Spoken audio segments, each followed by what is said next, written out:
कभी मौका लगे तो दर्शन करिया करो। कभी कभी कभी ऐसा भी दर्शन करा करो जब शिवजी के शिवलिंग के ऊपर जो जलाधारी लगती है, करें आप लोगों ने दर्शन।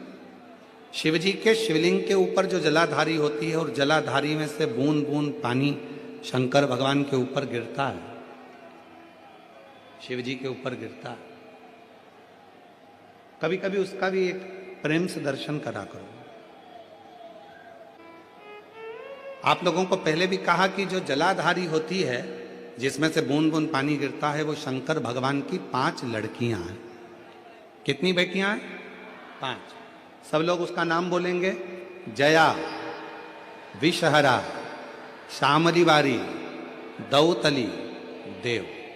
ये शंकर भगवान की 5 लड़कियां हैं जो शिवजी के ऊपर निरंतर एक एक बूंद पानी गिरा रही हैं।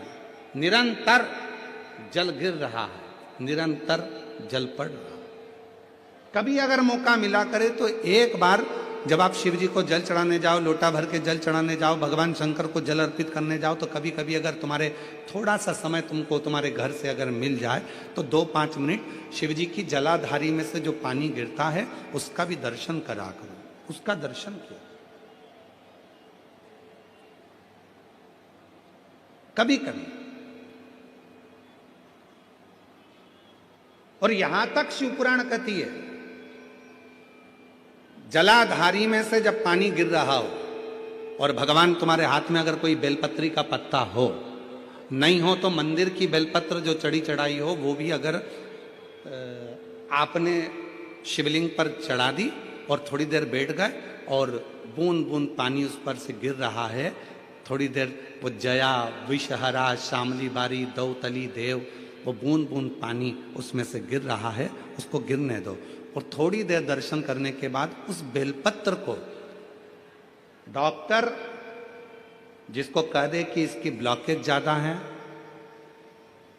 इसका ऑपरेशन करना पड़ेगा, बाईपास करना पड़ेगा, डॉक्टर साहब से कहना मुझे 2 दिन दे दो मात्र, परसों के दिन बाईपास करा लूंगी, या 2 दिन आप ट्रीटमेंट करो।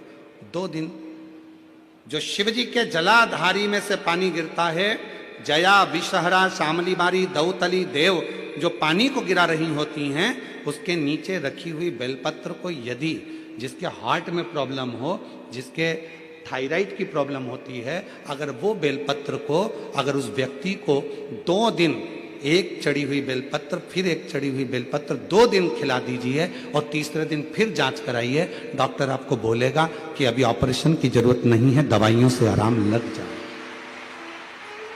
दवाइयों से आराम, डॉक्टर को जरूर दिखाओ, डॉक्टर का इलाज करवाओ, क्योंकि हमारे यहाँ शिव महापुराण में डॉक्टर को शिव का एक रूप कहा गया है, शंकर भगवान को डॉक्टर कहा गया है, क्योंकि शिव और डॉक्टर दोनों को विश्वास का प्रतिबिंब कहा गया।